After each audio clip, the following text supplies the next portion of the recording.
Over yonder stands little Maggie with a dram glass in her hands. She's drinking away her troubles and a courting another man. I bought the MoonshineRacers.com thinking I would be able to sell it to NASCAR, but those guys wouldn't have anything to do with it. In fact, they were threatening to come after me, so we needed a name for the band, and I was like, we already have a website, so that was it. Moonshine Racers.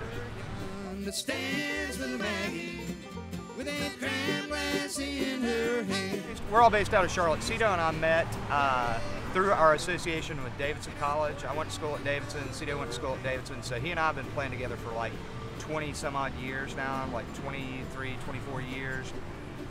Then Tommy and Cito and Steve and I played in a band called the Newcastle Boys, and we used to host. I was a special guest. Yeah, well, he was a special guest. He doesn't claim any kinship, but that's been we were years playing ago. in other bands at that time. Mid to late 90s, yeah, but that was our first like conglomeration of what would become this band. So, but we have Carolina connections, most all of us. I'm originally from Spruce Pine up in the mountains, a little small town between Boone and Asheville.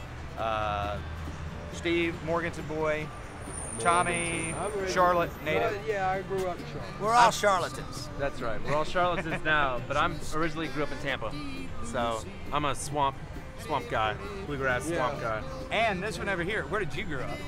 In Venezuela, Caracas. And I traveled all over the place. I also I went to Colorado to try to make it rich with the .com thing, and of course I came back on a Greyhound bus with the MoonshineRacers.com name under my belt.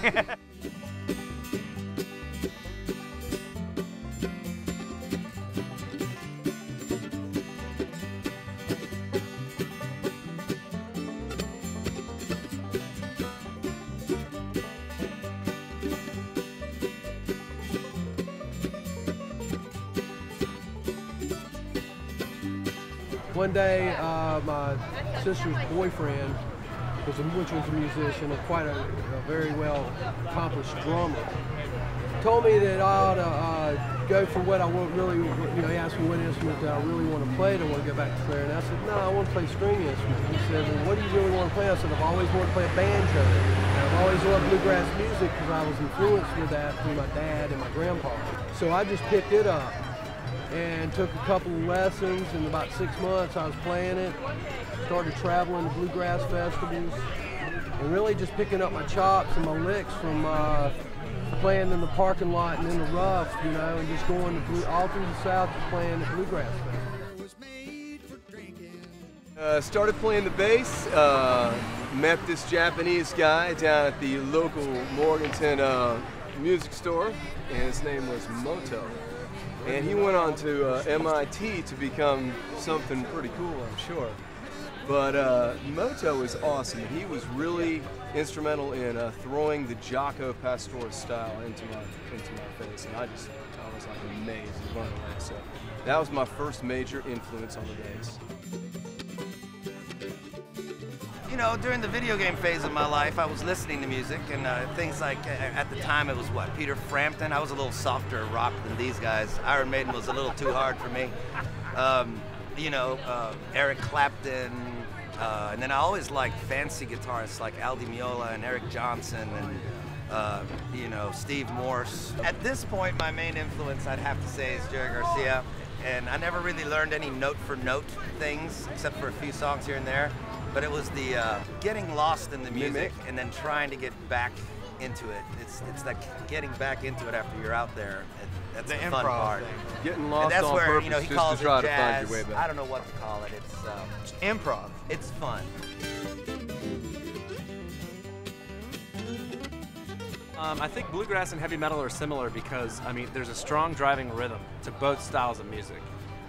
There usually is a lead instrument taking solos, a soloist taking leads. Solos taking leads, leads taking solos. Yeah. Cito is pretty much our master lead soloist. And similar in heavy metal, there's always a really strong lead guitarist. In this group, we have a really strong lead guitarist. And that's some of the similar, and this guy is totally from similar backgrounds with the Iron Maiden, strong, heavy driving bass, You know, we have a rhythm section to go along with it. So, you know, there is that somewhat parallel. But I'm just happy to be jamming with these guys. They are fun. My parents, I grew up listening. My parents listened to Jimmy Rogers, Carter Family, Bill Monroe, all the traditional old-time music and stuff like that. But in high school, I grew away from that, got into the rock and roll. College, met people like Cito, got into the Grateful Dead, which was a wonderful thing actually in retrospect, because the Grateful Dead encompassed so many different styles of music, including bluegrass and country, which is right down my alley, as well as the rock and roll. So from there, I just continued to play what I liked and what I wanted, and what I've liked and what I've wanted. It's been like rock and roll, bluegrass, jazz. Yeah, it's a fruition of everything I've done, and these guys are the greatest guys in the world to play that with, because they're the only ones who understand it.